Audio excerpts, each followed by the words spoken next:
Chapitre 32, l'observation du sabbat. Le 25 décembre 1865, dans une vision, il m'a été montré que nous nous étions relâchés dans l'observation du sabbat.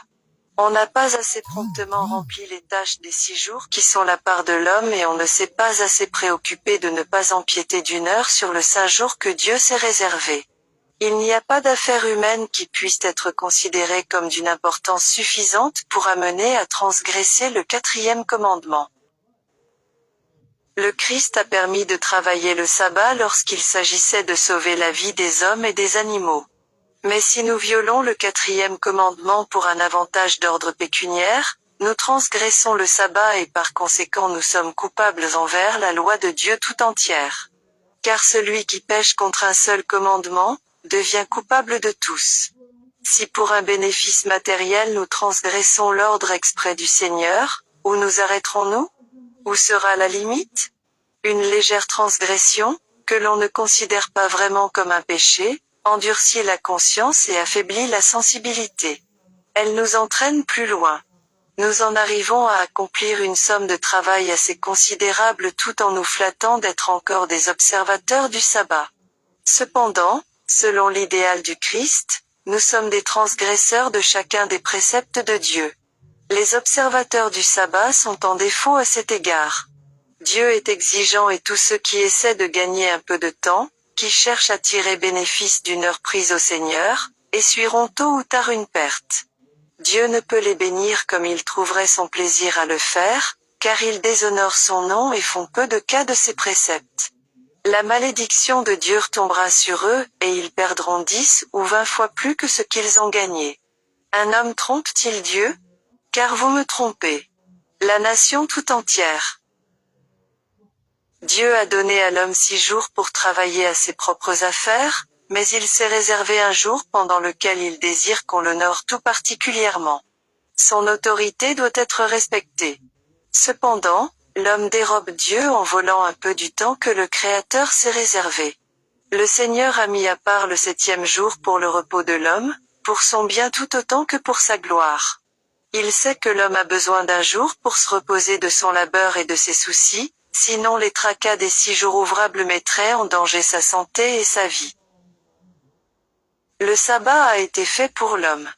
Transgresser en toute connaissance de cause le saint commandement qui interdit de travailler le 7e jour est un crime aux yeux de Dieu, un crime tel que sous la loi mosaïque il était sanctionné par la mort du coupable. Mais ce n'était pas la seule sanction, car Dieu ne recevra pas dans le ciel celui qui transgresse sa loi. Il subira la seconde mort qui est le châtiment réservé aux transgresseurs de la loi divine. Chapitre 33, Assurance sur la vie. Il m'a été montré que les adventistes ne devraient pas souscrire d'assurance sur la vie. C'est une transaction avec le monde que Dieu n'approuve pas. Ceux qui le font s'unissent au monde alors que Dieu appelle son peuple à en sortir et à s'en séparer. L'ange dit, le Christ vous a acquis par le sacrifice de sa vie. Ne savez-vous pas que votre corps est le temple du Saint-Esprit qui est en vous, que vous avez reçu de Dieu, et que vous ne vous appartenez pas à vous-même? Car vous avez été rachetés à un grand prix. Glorifiez donc Dieu dans votre corps et dans votre esprit, qui appartiennent à Dieu. Vous êtes morts, et votre vie est cachée avec Christ en Dieu. Quand Christ, votre vie, paraîtra, alors vous paraîtrez aussi avec lui dans la gloire. Voilà la seule assurance sur la vie que connaisse le ciel. L'assurance sur la vie est une pratique du monde qui entraîne nos frères qui s'y conforment à s'écarter de la simplicité et de la pureté de l'Évangile. Il s'ensuit un affaiblissement de la foi et une diminution de la spiritualité. L'ange dit encore, vous êtes une race élue, un sacerdoce royal, une nation sainte, un peuple acquis, afin que vous annonciez les vertus de celui qui vous a appelé à son admirable lumière. En tant que peuple, nous appartenons d'une façon toute spéciale au Seigneur. Nous sommes l'acquisition du Christ. Des anges qui excellent en puissance nous entourent. Pas un seul passereau ne tombe à terre sans que notre Père céleste le sache. Même les cheveux de notre tête sont comptés. Dieu a pris tout particulièrement soin de son peuple qui ne devrait pas manquer de confiance en sa providence, en se conformant à une pratique du monde. Dieu désire que nous conservions notre caractère de peuple à part, principalement en ce qui concerne la simplicité et la sainteté. Ceux qui souscrivent une assurance sur la vie y investissent de l'argent qui appartient à Dieu et qu'il nous a confié pour l'employer au progrès de sa cause. Bien peu de gens recevront quelque chose en retour d'une telle assurance et, privés de la bénédiction de Dieu, même ceux qui en profiteront sont assurés d'un dommage plutôt que d'un bénéfice. Ceux dont Dieu a fait ses économes n'ont pas le droit de faire profiter l'ennemi des biens que le Seigneur leur a confiés pour qu'il les emploie à l'avancement de son œuvre. Satan cherche sans cesse à nous détourner de l'œuvre solennelle qui consiste à nous préparer pour les événements que nous allons affronter bientôt. Dans le plein sens des termes, il est un imposteur et un habile enchanteur. Il dissimule ses pièges grâce aux rayons d'une lumière empruntée au ciel. Il induisit Ève à manger du fruit défendu en lui faisant croire qu'elle en tirerait de grands avantages. Il pousse ses suppôts à présenter divers brevets et inventions et d'autres affaires encore à des adventistes pressés de devenir riches, afin qu'ils tombent dans ce piège et se créent eux-mêmes des ennuis sans nombre. Il est toujours en éveil, affairé à retenir les hommes dans la servitude. Par le moyen des mondains, il s'efforce d'entraîner les chrétiens qui ne sont pas sur leur garde à s'unir au monde. La convoitise des yeux, le désir de divertissement et de passe-temps agréables sont un piège pour le peuple de Dieu. Satan a des filets qui semblent innocents, mais avec lesquels il se prépare habilement à nous envelopper. Ce sont des spectacles, des amusements, des conférences sur la phrénologie, et toutes sortes d'inventions nouvelles destinées à entraîner le peuple de Dieu dans l'amour du monde et des choses qui sont dans le monde. Par cette union avec le monde, la foi faiblit et l'argent qui aurait dû être consacré à la cause de Dieu passe à l'ennemi. Ainsi, Satan vide adroitement la bourse des enfants de Dieu, qui encourent par cela même le déplaisir du Seigneur. Chapitre 34, Santé et religion. Il y a des gens à l'imagination malade pour lesquels la religion est un tyran qui les gouverne avec une verge de fer. Ils se lamentent constamment de leur dépravation, et gémissent sur quelque mal supposé. Il n'y a pas d'amour dans leur cœur. Ils ont toujours une mine renfrognée. Ils sont choqués par le rire innocent d'un enfant ou de quelque autre personne. Ils considèrent toute récréation et tout amusement comme un péché. Ils pensent que l'on doit être sans cesse austère et rigide comme eux. C'est là un extrême. L'autre extrême consiste à croire que l'esprit doit être constamment en éveil pour inventer de nouveaux divertissements afin de conserver la santé. Il s'agit alors d'être dans un état de continuelle excitation dont il est difficile de se priver lorsqu'on en a pris l'habitude. Les vrais principes du christianisme créent en nous une source de bonheur dont on ne peut mesurer la hauteur, la profondeur, la longueur et la largeur. C'est le Christ en nous, source d'eau jaillissant jusque dans la vie éternelle. On peut s'y abreuver sans cesse, elle ne s'épuisera jamais. Le sentiment d'insatisfaction et la disposition à se plaindre continuellement sont une cause de maladie pour le corps et pour l'esprit. Ceux qui en sont affligés ne possèdent pas l'espérance qui pénètre au-delà du voile et qui est comme une encre qui donne à l'âme le sentiment de la sécurité. Tous ceux qui possèdent cette espérance se purifient comme Dieu lui-même est pur. Délivrés des inquiétudes, des murmures et des mécontentements, ils ne sont pas sans cesse à l'affût du mal possible et ne passent pas leur temps à nourrir quelque chagrin imaginaire. Beaucoup de gens se croient sur le point de passer par de grandes épreuves. L'angoisse se lit sur leurs traits. Ils semblent ne pouvoir trouver aucune consolation, mais redoutent continuellement quelque mal effroyable. De telles personnes déshonorent Dieu, et jettent le discrédit sur la religion du Christ. Elles n'aiment pas véritablement le Seigneur, ni leurs conjoints, ni leurs enfants. Leurs sentiments sont morbides. De vains amusements n'assainiraient pas leur esprit. Pour être heureuses, il leur faut l'influence transformatrice de l'Esprit de Dieu. Les rapports qui existent entre l'esprit et le corps sont très intimes. L'un souffre-t-il? L'autre en est affecté. Une bonne conscience et la satisfaction d'avoir fait du bien à autrui rendent l'esprit heureux et joyeux. Il en résulte une réaction salutaire qui produit un effet tonique sur le système tout entier. La bénédiction de Dieu est un excellent remède, et ceux qui se dépensent pour le bonheur de leurs semblables constateront qu'ils reçoivent de merveilleux bienfaits dans leur cœur et dans leur vie. La religion de la Bible ne nuit pas à la santé. L'Esprit de Dieu est, au contraire, le meilleur des remèdes.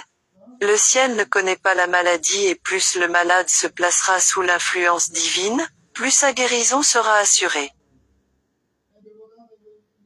Le péché, avec ses désirs insatisfaits, est la cause certaine d'un grand nombre de maladies dont souffrent les hommes. Le Christ est le grand médecin de l'âme. Les pauvres pécheurs ont besoin de mieux connaître celui dont Jésus a dit, « La vie éternelle, c'est qu'ils te connaissent ». Il faut, avec patience et bonté, mais aussi avec ferveur, leur enseigner comment ouvrir toutes grandes les avenues de l'âme et laisser les rayons de l'amour de Dieu illuminer les plus sombres recoins de l'esprit. Chapitre 35, Tempérance chrétienne. Ne savez-vous pas que votre corps est le temple du Saint-Esprit qui est en vous, que vous avez reçu de Dieu, et que vous ne vous appartenez point à vous-même? Car vous avez été rachetés à un grand prix. Glorifiez donc Dieu dans votre corps et dans votre esprit, qui appartiennent à Dieu. Nous ne nous appartenons pas à nous-mêmes. Nous avons été rachetés à un grand prix, celui des souffrances et de la mort du Fils de Dieu. Si nous le comprenons bien, nous sentirons peser sur nous la grande responsabilité de nous maintenir dans les meilleures conditions de santé possibles, afin de servir Dieu parfaitement. Mais lorsque nous suivons une ligne de conduite qui diminue notre vitalité, affaiblit notre corps, ou obscurcit notre esprit, nous péchons contre Dieu au lieu de le glorifier. Jésus ne s'est-il pas donné pour nous? Ne nous a-t-il pas rachetés à un grand prix? Si cela est vrai, nous ne nous appartenons point à nous-mêmes. Les forces de notre être, notre corps, notre esprit, ce que nous avons et ce que nous sommes, tout appartient à Dieu. Dans la mesure où nous le comprenons, nous sentons l'obligation que nous avons envers Dieu de préserver notre santé, afin de l'honorer ici-bas dans notre corps et dans notre esprit. Les dernières heures de la grâce. Nous croyons fermement que le Christ reviendra bientôt. Pour nous, ce n'est pas une fable, mais une réalité. Nous ne doutons pas, et nous n'avons jamais douté, depuis des années, que les doctrines que nous prêchons représentent la vérité que Dieu a révélée pour notre temps, et que nous approchons du jugement. Nous nous préparons à aller à la rencontre de Jésus lorsque, escorté des anges, il apparaîtra sur les nuées des cieux pour donner l'immortalité à ceux qui ont vécu dans la fidélité et la justice. Quand il reviendra, ce ne sera pas pour nous purifier de nos péchés, pour faire disparaître les défauts de notre caractère ou pour porter remède à notre faiblesse. À ce moment-là, cette œuvre devra être terminée. Quand le Seigneur reviendra, ceux qui sont saints continueront à l'être. Ayant gardé leur corps et leur esprit dans la sainteté, ils recevront l'immortalité. Mais ceux qui sont injustes et souillés le resteront. Plus rien ne pourra les débarrasser de leurs défauts, et leur donner un caractère saint. Celui qui sanctifie aura terminé son œuvre de sanctification, et n'ôtera plus les péchés et la souillure. Cela doit se faire maintenant pendant les heures qui nous restent avant la fin du temps de grâce. Lorsque nous nous convertissons et croyons à la vérité, nous avons un certain caractère et certaines tendances. Celle-ci nous influence de telle sorte qu'elle nous rend moralement aptes au royaume de gloire et à la société des anges. Nous sommes maintenant dans le chantier de Dieu.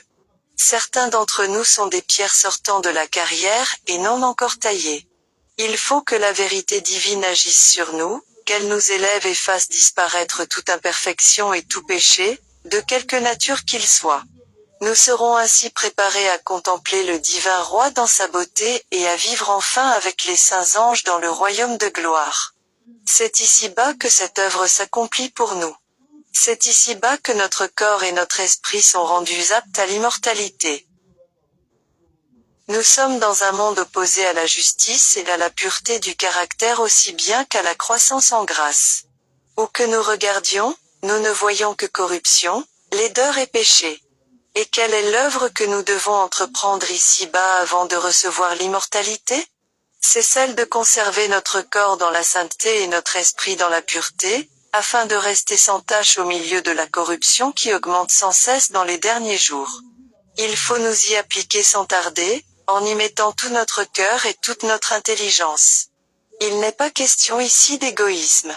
Nous devrions nous laisser diriger entièrement par l'Esprit de Dieu, afin qu'il inspire tous nos actes. Si nous comptons sur la puissance d'en haut, si nous sommes en communion avec le ciel, nous éprouverons dans nos cœurs l'influence sanctifiante de l'Esprit. Une cause de souffrance pour autrui. Lorsque nous avons essayé de présenter à nos frères et sœurs la réforme sanitaire, quand nous avons dit combien il était important que le manger et le boire et toute autre chose fussent faits pour la gloire de Dieu, beaucoup ont agi comme s'ils pensaient, ce que je mange n'est l'affaire de personne. Quoi que nous fassions, c'est nous-mêmes qui en supportons les conséquences. Chers amis, il y a là une grave erreur. Vous n'êtes pas les seuls à souffrir d'une mauvaise ligne de conduite. La société dans laquelle vous vivez subit la conséquence de vos erreurs à peu près autant que vous-même. Si vous supportez les suites de votre intempérance dans le manger et dans le boire, nous qui vivons ou travaillons avec vous souffrons aussi de vos infirmités. Vos forces physiques ou mentales sont-elles diminuées? Nous le sentons et nous en pâtissons. Si, au lieu d'être gai, vous êtes sombre, vous jetez une ombre sur tous ceux qui vous entourent. Si nous sommes tristes et déprimés, vous pourriez, si vous étiez en bonne santé, avoir l'esprit lucide et nous aider à sortir de nos difficultés ou nous dire une parole de réconfort. Mais votre intelligence est si engourdie par une mauvaise manière de vivre que vous ne pouvez nous donner de bons conseils. Ne sommes-nous donc pas lésés? Votre état de santé n'a-t-il pas une grande répercussion sur nous? Nous pouvons avoir confiance dans notre propre jugement, mais nous avons aussi besoin de conseillers, car le salut est dans le grand nombre des conseillers. Nous désirons que notre conduite paraisse sensée à ceux que nous aimons. Aussi souhaitons-nous qu'ils aient l'esprit lucide pour pouvoir nous entourer de leurs avis. Mais nous faisons peu de cas de votre jugement si votre vigueur intellectuelle a été trop mise à contribution, si votre cerveau a perdu sa vitalité parce que votre estomac a reçu de mauvais aliments, ou qu'il est encombré d'une trop grande quantité de nourriture pourtant saine. Votre intelligence est obscurcie par une digestion difficile. Votre manière de vivre se répercute sur les autres. Il vous est impossible de commettre des erreurs de ce genre sans nuire à autrui. Dans le stade. Ne savez-vous pas que ceux qui courent dans le stade courent tous, mais qu'un seul remporte le prix? Courez de manière à le remporter. Tous ceux qui combattent s'imposent toute espèce d'abstinence, et ils le font pour obtenir une couronne corruptible. Mais nous, faisons-le pour une couronne incorruptible. Moi donc, je cours, non pas comme à l'aventure. Je frappe, non pas comme battant l'air. Mais je traite durement mon corps et je le tiens assujetti, de peur d'être moi-même rejeté, après avoir prêché aux autres. Ceux qui couraient dans le stade pour obtenir la couronne de laurier si estimée, étaient tempérants en toutes choses afin que leurs muscles, leur cerveau, toutes les parties de leur corps fussent en meilleures conditions possibles. S'ils s'imposaient toutes sortes d'abstinences, ils acquéraient la souplesse nécessaire et étaient ainsi plus sûrs d'obtenir la couronne. Malgré ces abstinences, c'est-à-dire tous leurs efforts pour avoir une alimentation qui améliora leurs conditions physiques, ceux qui couraient dans le stade s'exposaient à perdre la course car un seul prenait l'avantage et recevait le prix. C'est ce que dit l'apôtre, un seul remporte le prix. Mais dans la course qui mène au ciel, nous pouvons tous remporter le prix. Il n'y a pas d'incertitude sur ce point. Nous devons nous revêtir des grâces célestes, fixer les yeux sur la couronne immortelle, garder sans cesse présent à l'esprit le modèle, l'homme de douleur, habitué à la souffrance. Il nous faut penser constamment à la vie d'humilité, et de renoncement de notre divin Sauveur. En cherchant à l'imiter et en ayant les yeux fixés sur le prix à remporter, nous pourrons courir avec assurance, sachant que si nous faisons tout ce qui est en notre pouvoir, nous arriverons certainement au but. Des hommes s'imposaient des sacrifices et une discipline sévère pour obtenir une couronne corruptible qui ne durait qu'un jour, honneur accordé par de simples mortels. Nous le faisons pour nous assurer une couronne immortelle. Oui, un poids éternel de gloire, au-delà de toute mesure, récompensera le vainqueur. Nous, dit l'apôtre, faisons-le pour une couronne incorruptible. Si ceux qui couraient dans le stade s'imposaient toute espèce d'abstinence pour une couronne terrestre, ne le pouvons-nous pas, nous qui avons en vue une couronne incorruptible, un poids éternel de gloire, une vie à l'échelle de celle de Dieu? Nous qui avons un pareil objectif devant nous, ne pouvons-nous courir avec persévérance dans la carrière qui nous est ouverte, ayant les regards sur Jésus, le chef et le consommateur de la foi? Le Sauveur nous a ouvert la voie et y a laissé la trace de ses pas. Nous pouvons, avec lui, faire l'expérience du renoncement et de la souffrance et suivre le chemin qu'il a marqué de son sang.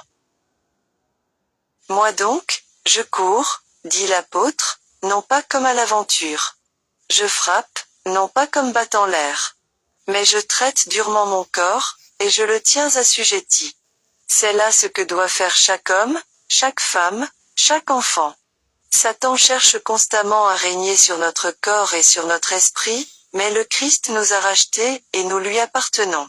C'est maintenant à nous d'être en communion avec lui, en communion avec les saints anges qui sont à notre disposition. C'est à nous de traiter durement notre corps et de le tenir assujetti, sinon nous perdrons la vie éternelle et la couronne incorruptible. Toutefois, certaines personnes disent, ce que je mange ou ce que je bois a-t-il une importance pour autrui? J'ai montré quelle relation existe entre notre manière de vivre et ceux qui nous entourent. Vous avez vu quelle influence et quelle grande répercussion cela peut avoir sur votre famille et le caractère de vos enfants. Comme je l'ai dit plus haut, nous vivons au milieu d'une génération corrompue. Il semble que Satan ait pris à peu près complètement la direction des esprits qui ne sont pas entièrement consacrés à Dieu. C'est pourquoi les parents ou les tuteurs ont de grandes obligations. Après avoir assumé la responsabilité de donner la vie, quel est le devoir des parents? Est-ce de laisser leurs enfants grandir comme ils le peuvent et comme ils le veulent? Je le répète, une lourde responsabilité repose sur les parents. Soit donc que vous mangiez, soit que vous buviez, dit saint Paul, soit que vous fassiez quelque autre chose, faites tout pour la gloire de Dieu. Y pensez-vous lorsque vous préparez les repas? Savez-vous placer devant vos enfants la seule nourriture qui leur fera un sang pur? Les préservera-t-elle à la moindre fièvre? Maintiendra-t-elle le meilleur rapport entre la vie et la santé? Vous préoccupez-vous de cette question? Ou, insouciant de l'avenir de vos enfants et de leurs biens, leur donnez-vous une nourriture malsaine, stimulante, irritante?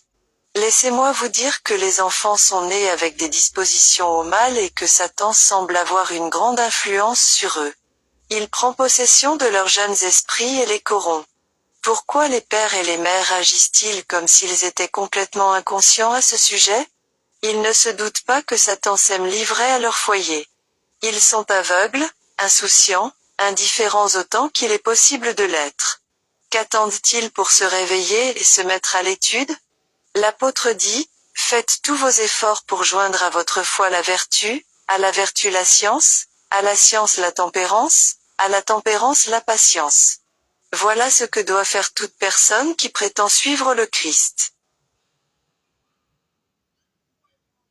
Excès dans le manger. Il en est beaucoup parmi les adeptes de la réforme sanitaire qui ont laissé de côté tout ce qui pouvait leur nuire, mais s'ensuit-il qu'ils peuvent manger autant qu'il leur plaît? En se mettant à table, au lieu de se demander quelle quantité d'aliments ils devraient manger, ils se laissent aller à leur appétit et consomment une trop grande quantité de nourriture. L'estomac a du travail pour le reste de la journée, quand il peut le faire. Car, dans de telles conditions, il est surmené. Une trop grande quantité d'aliments ne peut être profitable à l'organisme, mais constitue une gêne. L'appareil digestif est surchargé et ne réussit pas à faire ce qu'on attend de lui. Les organes vitaux étant surmenés, les énergies cérébrales sont sollicitées par l'estomac afin que celui-ci puisse se débarrasser de cette nourriture qui ne fait aucun bien à l'organisme. Ainsi, les forces cérébrales sont amoindries parce que, sans elles, l'estomac n'arrive pas à accomplir sa lourde tâche. Et quand il l'a enfin achevé, le résultat d'une telle dépense de force est une sensation de faiblesse, comme si l'on avait besoin de manger davantage. Il est possible que cette sensation vienne juste avant l'heure du repas suivant. Quelle en est la cause? La nature a eu tant de peine à faire son travail qu'elle est totalement épuisée, ce qui produit cette sensation de faiblesse. Vous pensez que l'estomac dit « j'ai faim », alors qu'il réclame le repos. Après chaque digestion, l'estomac a besoin d'une période de repos. Mais au lieu de la lui accorder, on se met à manger, et on l'encombre à nouveau. Il en est comme d'un homme qui travaille dans un champ pendant la première partie du jour jusqu'à ce qu'il soit fatigué. Il revient à midi et dit qu'il est épuisé, et vous lui répondez de retourner au travail et qu'ainsi il se reposera. C'est la façon dont vous traitez votre estomac. Alors qu'il est tout à fait épuisé, et qu'il a besoin de repos, vous vous mettez à manger, ce qui mobilise la vitalité du reste de l'organisme pour assister à nouveau l'estomac dans son travail de digestion. La première tâche de la mère. J'ai connu des mères de familles nombreuses qui ne voyaient pas le travail qui se trouvait précisément devant elles, dans leur propre foyer. Elles désiraient être missionnaires et accomplir quelque grande œuvre. Elles auraient voulu occuper une position élevée. Mais elles négligeaient la tâche que le Seigneur leur avait confiée. Combien il est important que le cerveau soit lucide et le corps, aussi libéré qu'il est possible de toute maladie afin que nous soyons à même de faire l'œuvre à laquelle le ciel nous a appelés. Accomplissons-la de telle manière que le Maître puisse dire. C'est bien, bon et fidèle serviteur, tu as été fidèle en peu de choses, je te confierai beaucoup, entre dans la joie de ton Maître. Mes sœurs, ne méprisez pas les petites choses que le Seigneur a placées devant vous. Que les occupations de chacune de vos journées soient telles qu'au jour du règlement des comptes vous n'ayez pas à rougir à la lecture du registre tenu par les anges. Une nourriture trop pauvre. J'ai parlé de l'importance de la quantité et de la qualité de la nourriture qui doivent être strictement en accord avec les lois de la santé.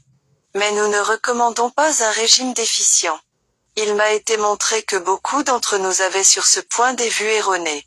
Ils prennent une nourriture bon marché, de qualité inférieure, et ils la préparent sans se préoccuper de savoir si elle apportera les éléments nécessaires à l'organisme. Il est important que la nourriture soit préparée avec soin, afin d'exciter l'appétit, un appétit non perverti.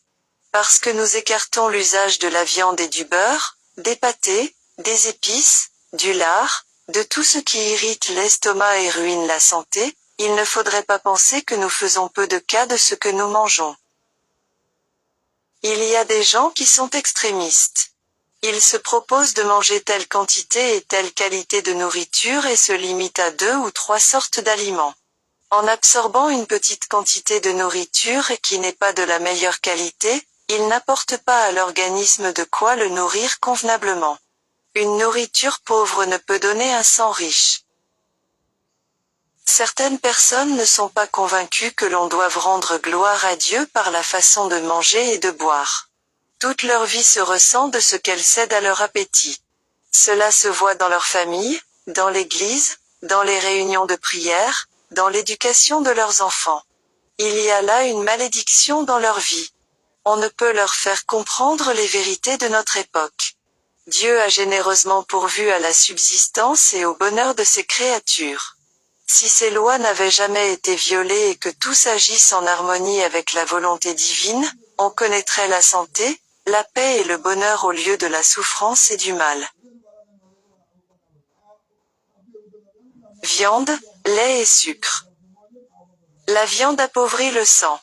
Cuite avec des épices, accompagnée de pâtisserie, elle donne un sang de mauvaise qualité. L'organisme est trop lourdement chargé avec cette sorte de nourriture. Les pâtés et les conserves vinaigrées ne devraient pas trouver place dans l'estomac.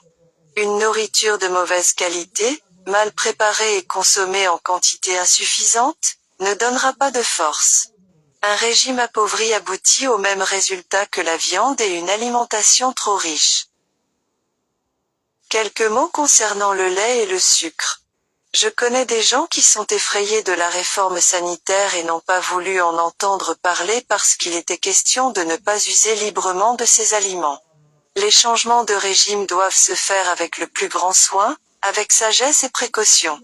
Il nous faut suivre une ligne de conduite qui apparaisse sensée à ceux qui nous entourent. De grandes quantités de lait et de sucre consommés ensemble sont nuisibles. Ils introduisent des impuretés dans l'organisme. Les animaux qui fournissent le lait ne sont pas toujours sains. Une vache peut paraître en santé le matin et mourir avant la nuit. Elle était donc malade le matin lors de la traite. Mais on l'ignorait. Toute la création est soumise à la maladie. Ainsi, la viande n'est pas toujours saine. Si nous savions que les animaux sont en parfaite santé, je recommanderais plutôt de manger de la viande que de consommer de grandes quantités de lait et de sucre. Cela serait moins nuisible. Le sucre encombre l'organisme et empêche le bon fonctionnement des organes vitaux. Il m'arrive souvent de m'asseoir à la table de frères et de sœurs et de voir qu'ils emploient de grandes quantités de lait et de sucre. Cela encombre l'organisme, irrite les organes digestifs et influe sur le cerveau. Tout ce qui ralentit le fonctionnement des organes affecte directement le cerveau. Et d'après la lumière qui m'a été donnée, l'usage de beaucoup de sucre fait plus de mal que la viande. Les changements de régime devraient donc être opérés avec précaution. Il faut présenter ce sujet de manière à ne pas repousser ceux que nous voulons aider et à ne pas leur porter préjudice. Mère et fille. Beaucoup de nos sœurs ne savent pas faire la cuisine. Je voudrais leur dire, même si j'avais 40 ans, j'irai auprès de la meilleure cuisinière qui se puisse trouver dans le pays, et j'y resterai aussi longtemps qu'il serait nécessaire pour obtenir la maîtrise dans cet art. C'est votre devoir de savoir cuisiner. Il vous faut ensuite apprendre l'art culinaire à vos filles, car en le faisant vous élèverez autour d'elles une barrière qui les préservera des folies et des vices dans lesquels elles pourraient être tentées de se laisser entraîner. J'apprécie ma couturière, je sais la valeur de ma secrétaire, mais celle qui occupe la place la plus importante à mon foyer, c'est ma cuisinière, qui connaît parfaitement comment préparer la nourriture qui entretient la vie et fortifie le cerveau, les os et les muscles. Religion et cuisine. Nous pouvons avoir une bonne variété de nourriture saine, préparée d'une manière hygiénique, de façon qu'elle soit appétissante pour tous. Si vous, mes sœurs, ne savez pas faire la cuisine, je vous engage à l'apprendre. C'est pour vous d'une importance vitale. Il y a plus d'âmes perdues par une mauvaise cuisine que vous n'en avez idée. Car la mauvaise cuisine est responsable des maladies et du mauvais caractère qui déséquilibre l'être tout entier et empêche de discerner les réalités éternelles. Il y a dans une miche de bon pain plus de religion que beaucoup ne le pensent. Il y a plus de religion dans une bonne cuisine que vous ne le croyez. Apprenez ce qu'est la vraie religion et introduisez-la dans vos foyers. Dans mes visites, parfois, j'ai vu en me mettant à table que le pain et la nourriture en général me feraient du mal. Mais j'ai été obligé de manger quelque peu pour prendre des forces. C'est néanmoins un péché aux yeux du ciel que de se nourrir ainsi. Aussi, ai-je beaucoup souffert du manque de nourriture convenable. Pour un estomac dyspeptique, vous pouvez placer sur votre table différentes sortes de fruits, mais pas une trop grande quantité à chaque repas. De cette façon, vous introduisez de la variété dans vos menus, vous les rendez appétissants et vous vous sentez bien en sortant de table. Certains d'entre vous désiraient qu'on leur dise quelle quantité de nourriture il faut consommer. Mais ce n'est pas nécessaire. Nous devons nous placer à un point de vue moral et religieux. Soyons modérés en toutes choses, car une couronne incorruptible et un trésor céleste sont devant nous.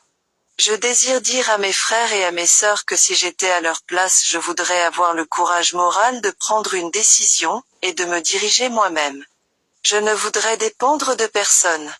Vous mangez trop, Puis vous êtes mécontent de l'avoir fait et votre esprit continue à être fixé sur le manger et le boire.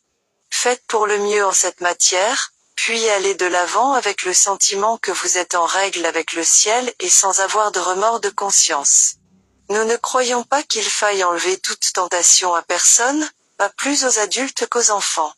Nous avons tous un combat à livrer et nous devons nous mettre en situation de résister aux tentations, mais il faut que nous sachions que nous avons le pouvoir de le faire. Précautions à prendre. Nous vous avons mis en garde contre l'excès, même de la meilleure nourriture qui soit, mais nous voudrions aussi conseiller la prudence aux extrémistes qui s'engagent sur un mauvais chemin et voudraient y entraîner les autres. Il y a des gens qui se jettent dans la réforme sanitaire et qui ne sont pas plus prêts à être des réformateurs dans ce sens que dans tout autre. Ils ne sont pas assez sensés pour prendre soin de leur propre famille et pour se tenir à leur place dans l'Église. Ils vont pourtant de l'avant comme s'ils étaient assurés du succès. Ils assument des responsabilités, prennent en charge la vie des autres, alors qu'ils sont absolument incompétents. Je m'élève contre ces novices qui entreprennent de soigner les gens, en prétendant suivre les principes de la réforme sanitaire. Plaise à Dieu que nous ne leur servions pas de cobayes. Nous sommes trop peu nombreux pour mourir dans ce combat sans gloire. Que Dieu nous préserve d'un tel danger. Nous n'avons pas besoin de pareils professeurs et de pareils médecins. Que ceux qui essaient de guérir les maladies aient quelque connaissance du corps humain. Le médecin céleste était plein de compassion. Le même esprit est nécessaire à ceux qui s'occupent des malades. Certains de ceux qui se mêlent de guérir sont des fanatiques égoïstes et têtus. On ne peut rien leur apprendre. Sans doute, n'ont-ils jamais rien fait de valable dans leur vie. Ils ne connaissent rien d'utile et ils se sont pourtant mis à enseigner la réforme sanitaire. Nous ne pouvons les laisser tuer celui-ci, ou celui-là sans protester énergiquement. Nous désirons nous tenir sans cesse du bon côté et dire à nos frères et sœurs quelle est la vraie réforme sanitaire. Purifions-nous, dit l'apôtre, de toute souillure de la chair et de l'esprit, en achevant notre sanctification dans la crainte de Dieu.